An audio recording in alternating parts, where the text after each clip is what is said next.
Do you ever feel like your emotions are in the driver's seat? One moment you're perfectly calm, and the next, a single offhand comment sends you spiraling into anger or anxiety. People tell you to just get a grip. But how do you do that when it feels impossible? What if the secret wasn't about bottling your emotions up, but about understanding and redirecting them with a philosophy that's been battle-tested for over 2,000 years? Stick around, because you're about to learn 7 Stoic secrets that will help you go from being a prisoner of your feelings to the master of your own mind.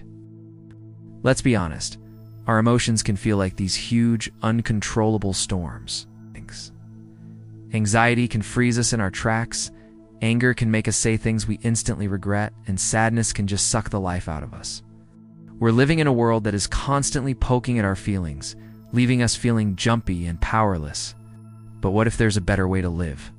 The ancient Stoics, like Emperor Marcus Aurelius, playwright Seneca, and former slave Epictetus, developed a powerful operating system for the human brain. They argued that while we can't control what happens around us, we have total control over our inner world, our opinions, our choices, and our responses. This isn't about becoming some unfeeling robot. It's about reaching a state of inner peace and solid, unshakable calm, which they called ataraxia.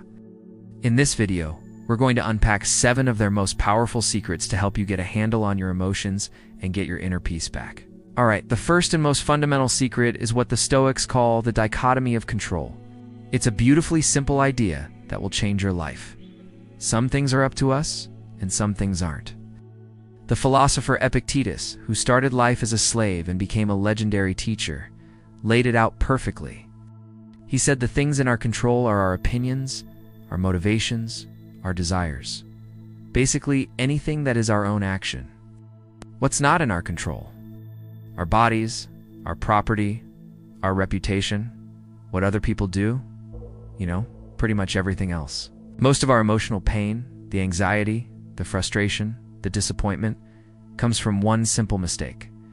We desperately try to control things that are completely out of our hands. Think about it. You can't control the traffic. You can't control what your boss really thinks about your presentation. You definitely can't control the weather.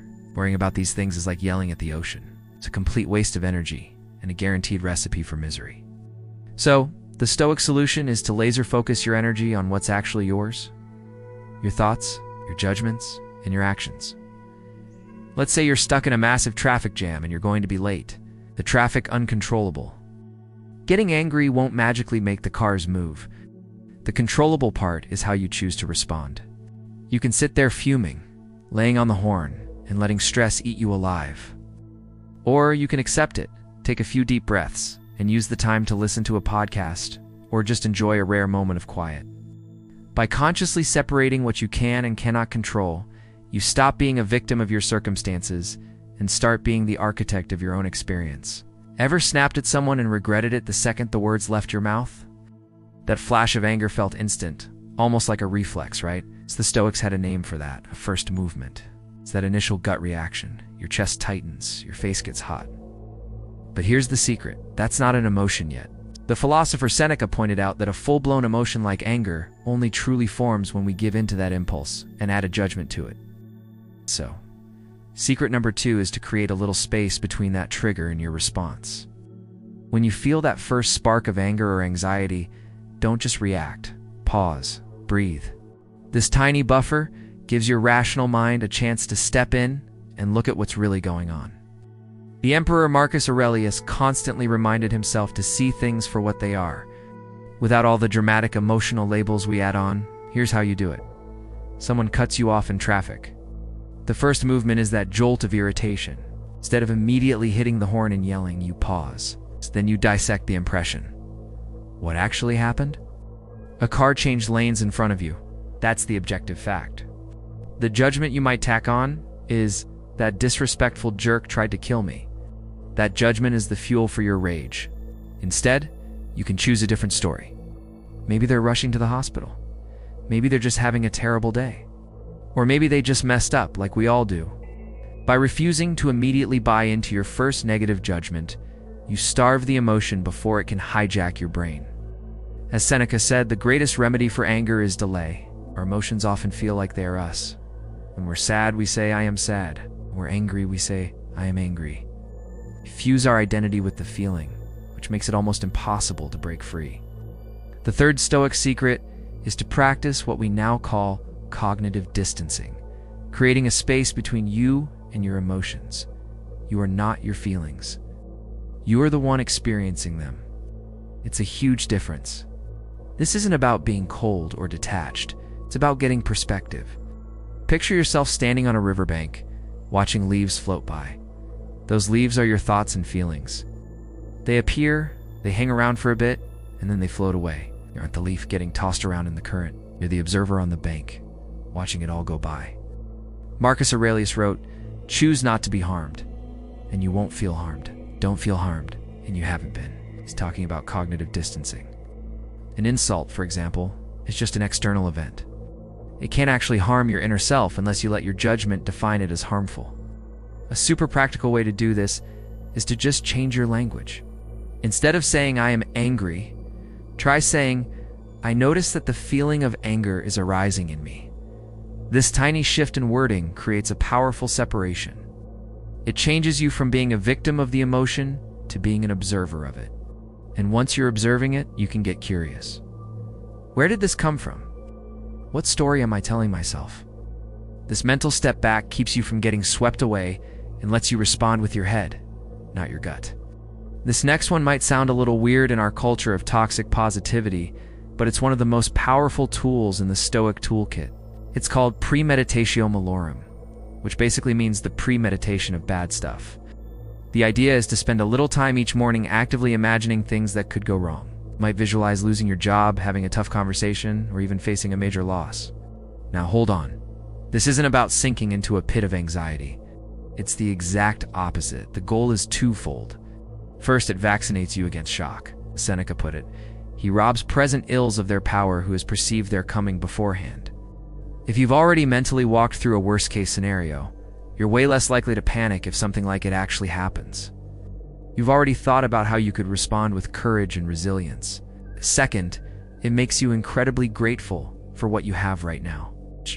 When you take a minute to imagine your life without the people and comforts you cherish, you come back to the present with a profound sense of appreciation. That cup of coffee, the roof over your head, your family, they stop being things you take for granted and start feeling like the incredible gifts they are. So how do you do it? You can do what Marcus Aurelius did and tell yourself in the morning, today I'm going to meet with arrogant, selfish, and ungrateful people.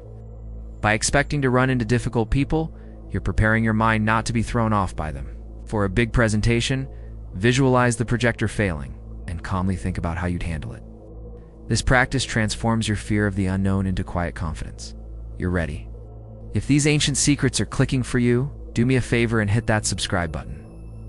We're all about digging into practical philosophy to help you build a stronger, more meaningful life, and we post new videos twice a week. The Stoics were huge believers in self-examination. They knew you can't fix what you don't acknowledge.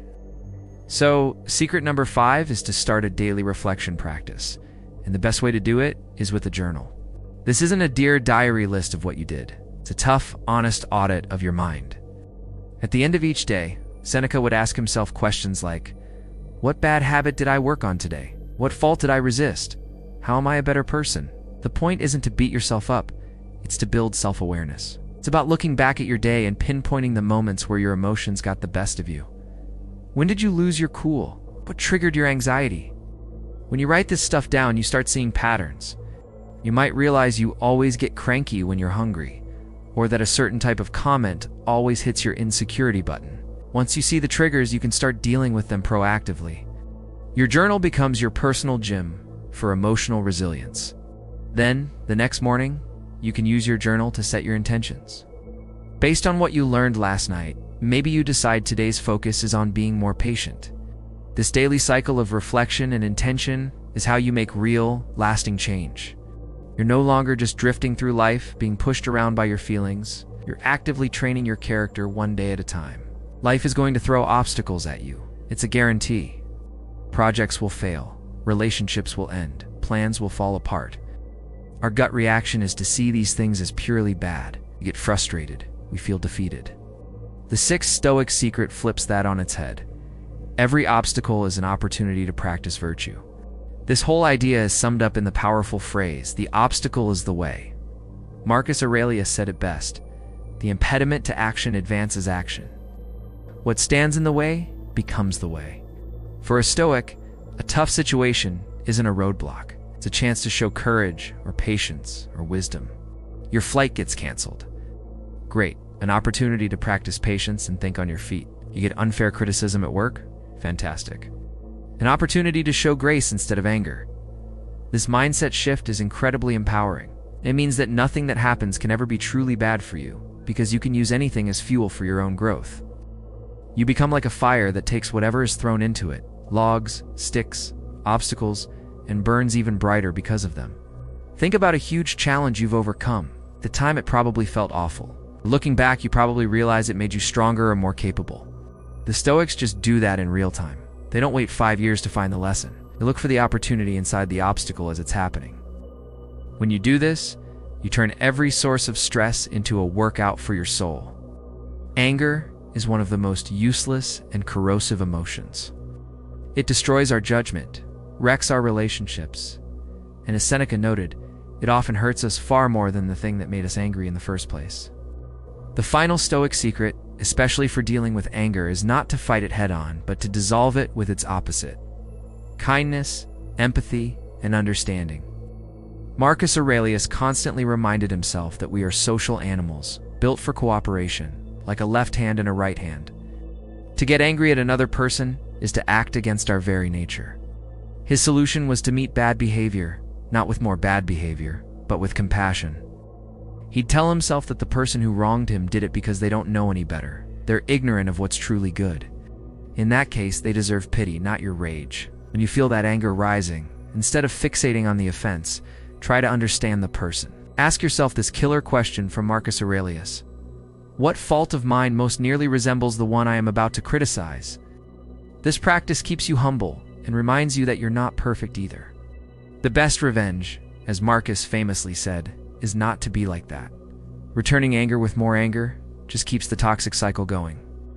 But responding to a jerk with calm, kindness, and understanding, that breaks the chain. It preserves your own inner peace and often completely disarms the other person. This isn't about being a doormat. It's about recognizing that your tranquility is too valuable to trade for a cheap moment of angry satisfaction. Look, mastering your emotions isn't something you do once. It's a lifelong practice. The 7 secrets we've talked about today: mastering the dichotomy of control, pausing your impressions, practicing cognitive distancing, visualizing adversity, journaling, turning obstacles into opportunities, and cultivating kindness, aren't just neat philosophical ideas. They are practical, powerful tools. They are a 2,000-year-old blueprint for building what the Stoics called an inner citadel, a fortress in your mind that can't be touched by whatever life throws at you. By making these practices a part of your daily life, you can stop being tossed around by the waves of emotion and start being the captain of your own ship, using every wind to guide you toward a state of unbreakable inner peace. The power to do this is already in you. If this video resonated with you, give it a like and tell me your thoughts in the comments. What's the one Stoic secret you're going to try this week? And for more deep dives into ancient wisdom for modern problems, make sure you subscribe and hit the notification bell so you don't miss a thing. Thanks for watching, and remember, the quality of your thoughts determines the quality of your life.